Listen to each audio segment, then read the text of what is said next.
welcome to Mentality Meets. My name is Peter Larkum and I created Mentality. The main reason is to try and help all of us to understand our mental health better. Why?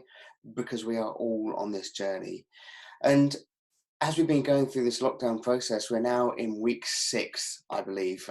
Time has kind of gone away with me. And I don't know about other people, but I have certainly felt it this week. Just how tough it is, just the monotony of it, one day leaking into the next, into the next, into the next, trying to figure out how to make weekends feel a little bit different to the rest of the week. I have 3 small boys. I have a 7-year-old, I have a 4-year-old, and I have a 2-year-old. So also, how do we balance working and homeschooling and family life, parenting, all those things going on in the background as well, while trying to stay sane in amongst it? And I've had lots of conversations over these weeks with people who are really struggling, others who are coping well, but quite a lot who are really struggling, kind of like they've never really experienced before. And so this is what Mentality Meets is all about. It's an opportunity to explore our mental health, to be talking about it openly, honestly, without fear, without stigma, so as we can begin to understand our mental health journey. Now, we're not talking about mental health illnesses, we're talking about mental health. So this is Mentality Meets. I hope you enjoy it. So as always, we just do a little bit of a health warning in the context of these sessions. The reason being is because we are going to be talking about all things mental health, good and bad and ugly. And we don't know any history about you. We don't know who you are. We don't know what your history has been in relation to mental health, whether you are experiencing mental health illnesses now or have done in the past, or supporting people with mental health illnesses. So during this session, and as we talk through all this, please be looking after yourself. Be aware of what's going on inside of you. If you are someone who is looking out or needing some help right now, feel free to get onto the private chat and message me directly, and we can try and get you some help and support. Otherwise, there are some other options out there. The main one that we are talking about on this Mentality Meets with Speakers Collective is the Hub of Hope, which is a fantastic website, which is www.hubofhope.co.uk. And you just put in your postcode, and what it does is it will show you all the mental health provision for your local area. Works right across the UK. So even if you're supporting someone on the other side of the country, you can put in their postcode and find the support that is available for them. Also, you have access to the Samaritans on 116 123, and Shout, which is a new text service. So you can text Shout to 85258, and you will find that someone there will then get in contact with you and offer you help and support. So during this session today, my name is Peter Larkum, and we have with us today Joe Emmerson. So Joe, can you just give us a quick hi so as people can track your page and pin your video if they would like? Hi, how are you today? It's good to be here. I haven't got you on, what is it, gallery view, because I really don't want to know who's in the room, particularly now Donald Trump's joined us yet again. So, yeah, I'm Joe Emmerson. I'm the founder director of Speakers Collective. It's really great to be here today, waiting for Peter to ask me many questions. And yeah, what has been really a really good series of conversations twice a week. So thank you. No, thank you for being with us. So main question, I suppose, for today, Joe, is how are you doing? How is life for you in your little office? Because all I've ever seen of your world is your little office. So this is my world, how are you Peter, doing? what are you talking about? This is my family sanctuary, my little office. I'm well, really. I think I'm one of those rare people who actually the pandemic's probably been a bit of a good thing for me, because it's allowed us to focus what we do with the collective. I've seen more of you all in the last how long now? 8 weeks? 6 to 8 weeks? Yeah, 6 or 7 weeks now. Yeah, and it was like we were saying before, some days are okay and some days are a bit shit. And I think that's how it is with most people, isn't it, really? It's not a particularly good day today, because, what is it? It's Thursday. I'm failing to recognise what it is, and yeah, it's just not a great day, is it? And I think you said the same. No, I've certainly had a tough day yesterday and a bit of a kind of slow day today. And I've got to that point now where I just want a day off. Yeah. You know, I want everything to stop, go back to normal, even if it's just for a day, because it is really beginning to get me down. And I mean, I've talked on these sessions that we're talking very much around mental health, not mental health illnesses, and how all of this has been impacting on us. But yeah, I said to my wife yesterday, can we just have a day off? And she said, a day off from what? I said, literally everything. Day off from the kids, day off from Zooming and being on Zoom calls. They just because it's. I feel tired of it now. I'm a little bit bored of it, but I can't see how it's gonna go back. And I think that's the other side of it, is that I can't see an end to it yet. And people are kind of holding on to the 7th of May being a possible return process starting, but you know, I don't know how you can unlock a lockdown when there's still no cure for it, and I think that's also getting me down a little bit.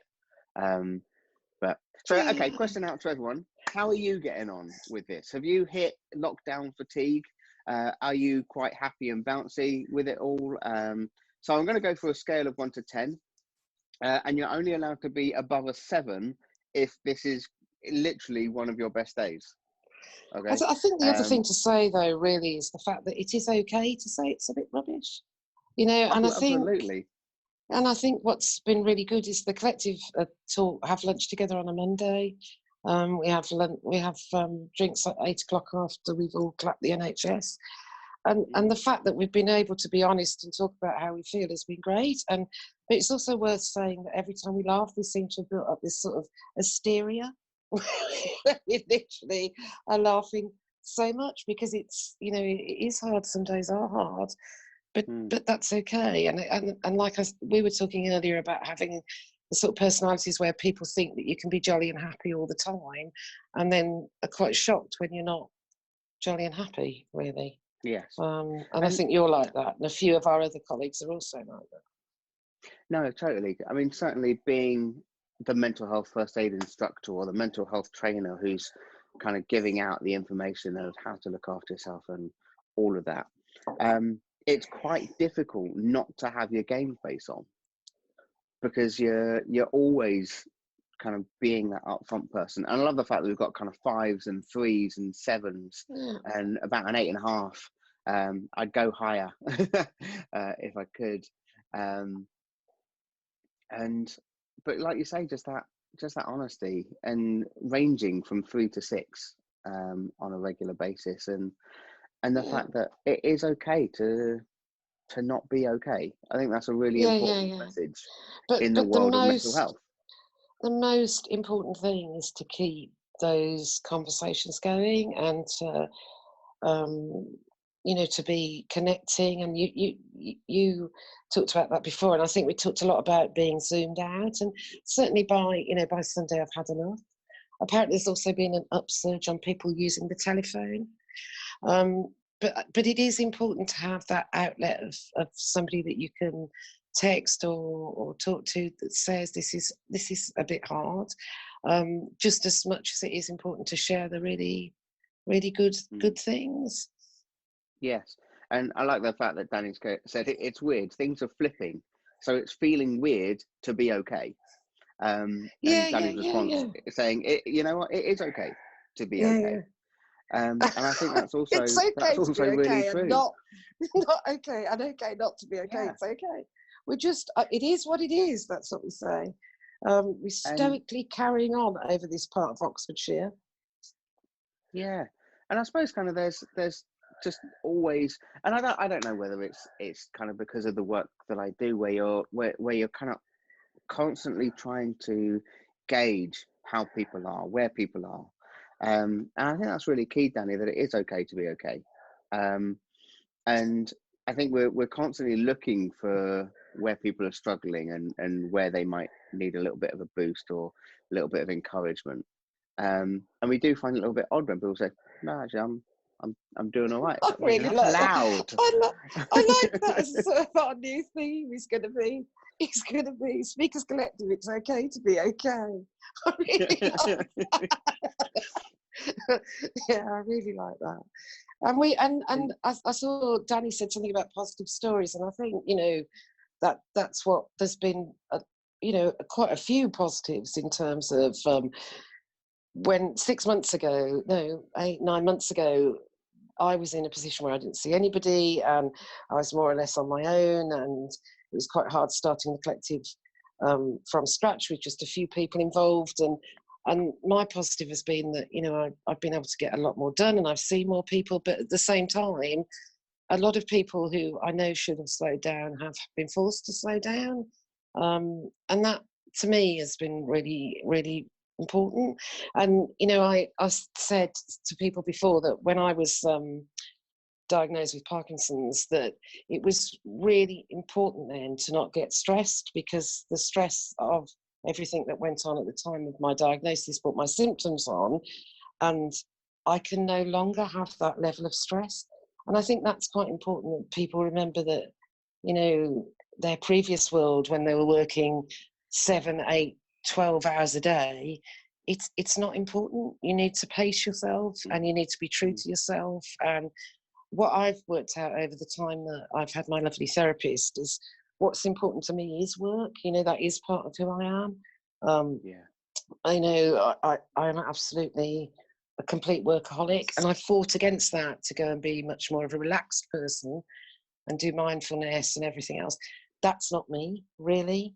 So, but I think it's about pacing yourself and recognizing when you do need to take a break, and, you know, yeah. No, I think that's really key, about understanding what it is that makes you stressed, and what it is that actually kind of makes you buzz, I suppose. And work can be that thing. Actually, for a lot of people, work is that thing, which is why it's difficult when we are unable to be in a place of work. And Rune's just put, in some ways it feels good to be able to brush things off, or brush off expectations, because no one knows how we should be in this situation. We are very much in uncharted territory right now, aren't we? We are. And enjoying to be clueless. And have no standards. I've been clueless and winging it my whole life. So I don't know.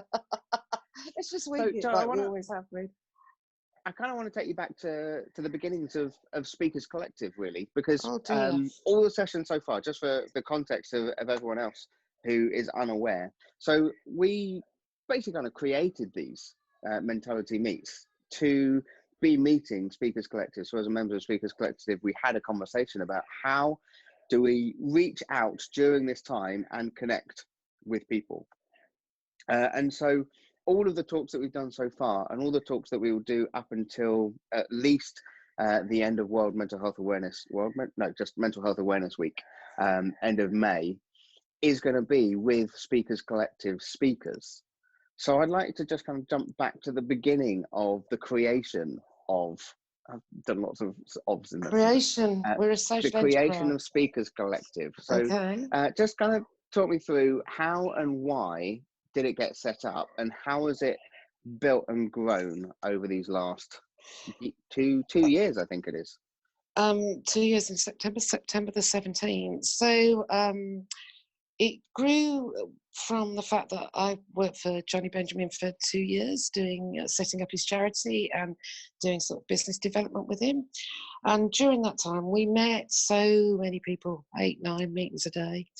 And a lot of people we met were, you know, people who were speaking, who were freelance, who were, through that time we identified as being quite isolated. So you've talked, Peter, about that yourself, how you're completely on your own, and we brought together 17 people on the 17th or 17th of September.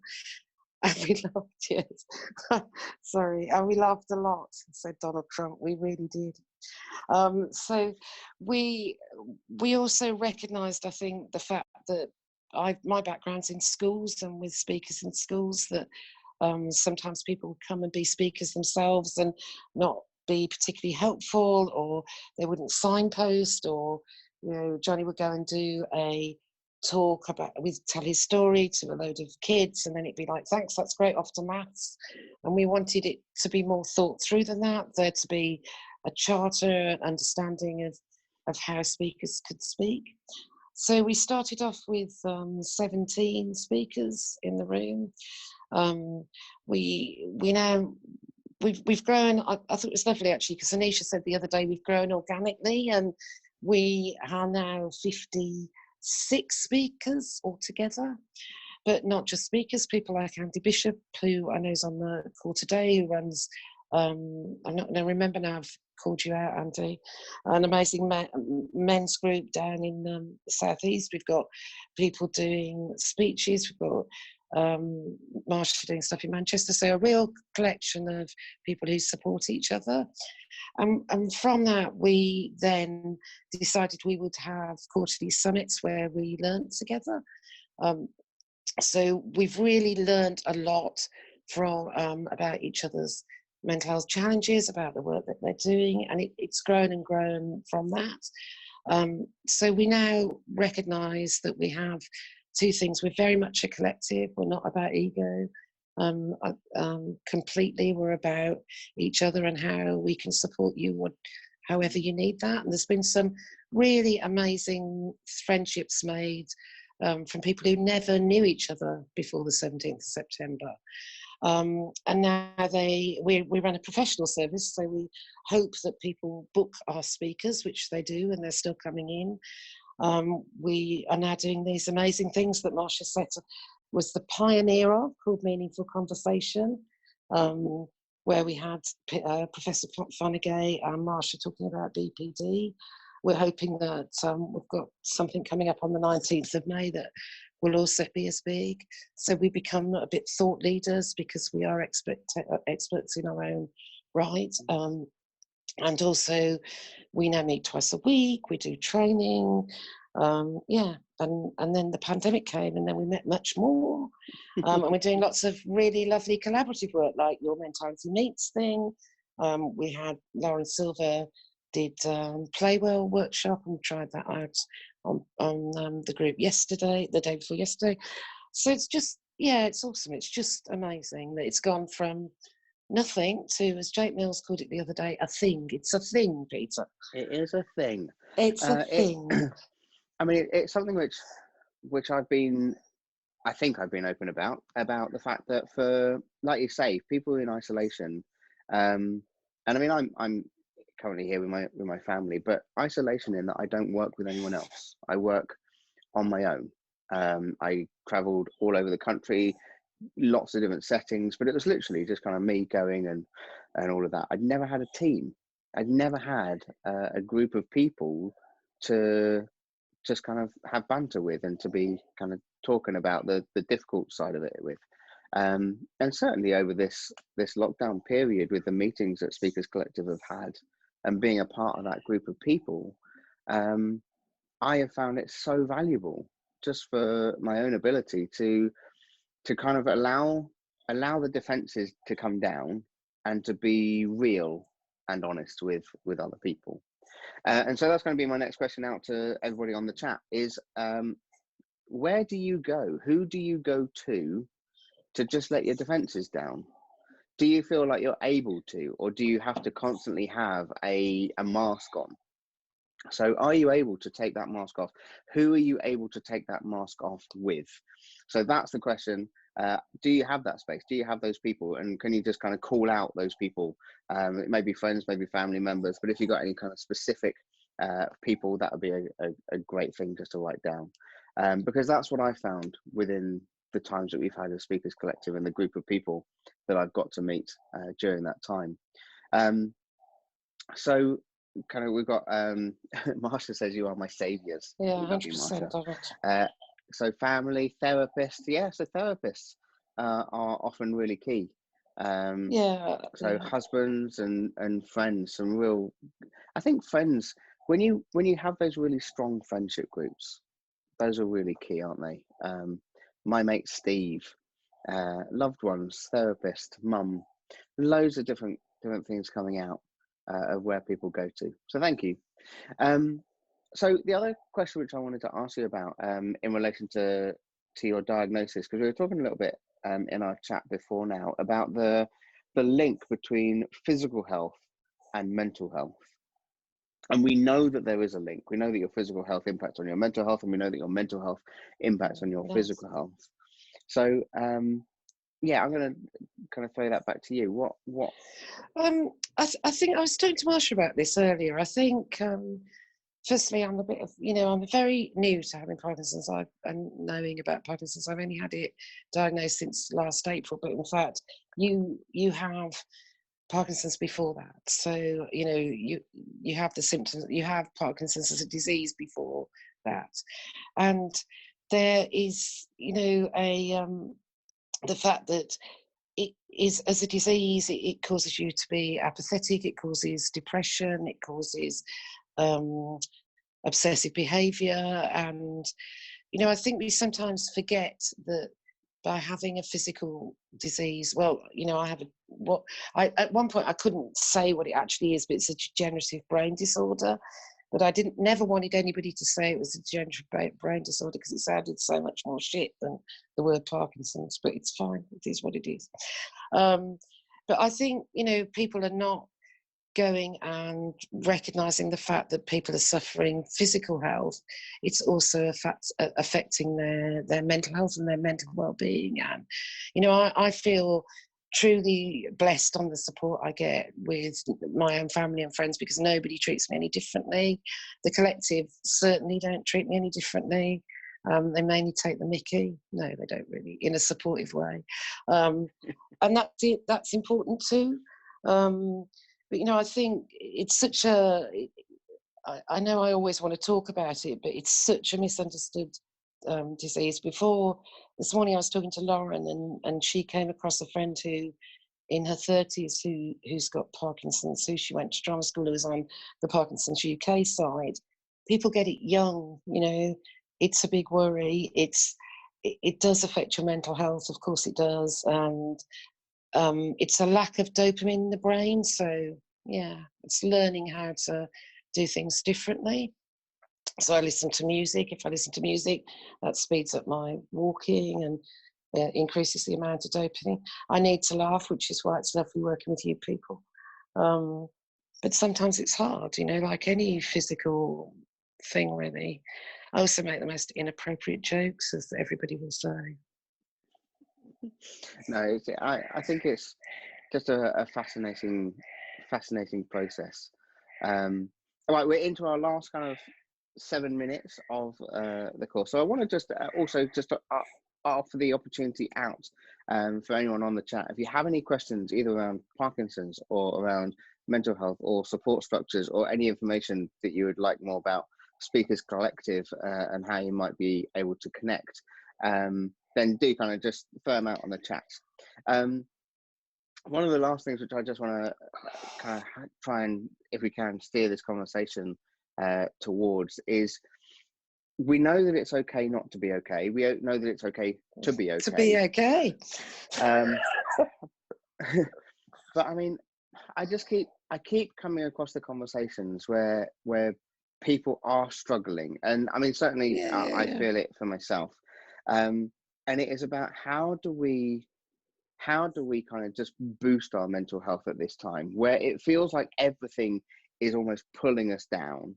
How do we kind of almost put a little bit of a dig our elbows in, just so as we can keep ourselves afloat, keep ourselves up, not ignoring where we are, but acknowledging the good stuff? How do we keep that in the forefront of our heads? I think that, the number one thing is that everybody should have a structure.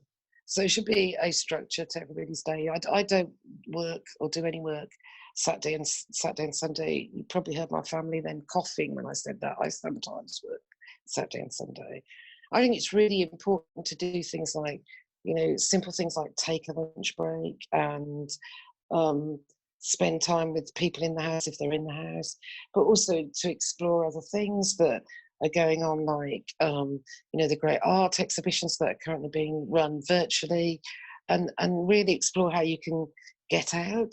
And I think it is okay. It's okay to be okay and okay not to be okay.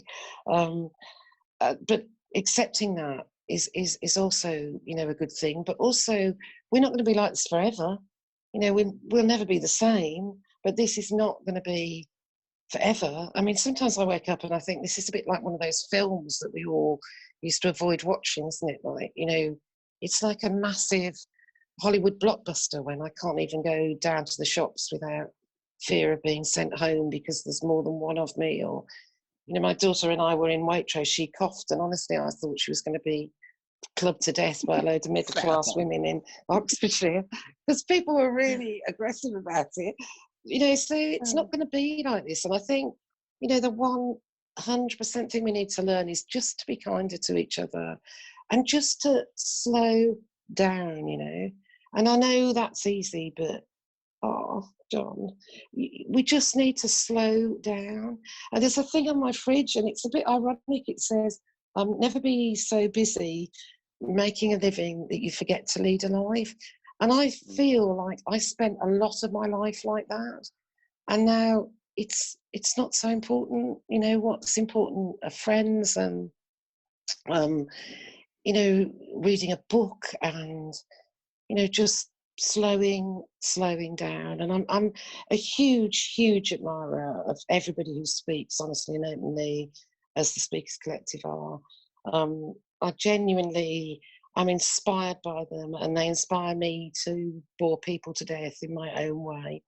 But, you know, we just need to slow down and forgive ourselves and not push ourselves, and don't do stuff that you don't want to do.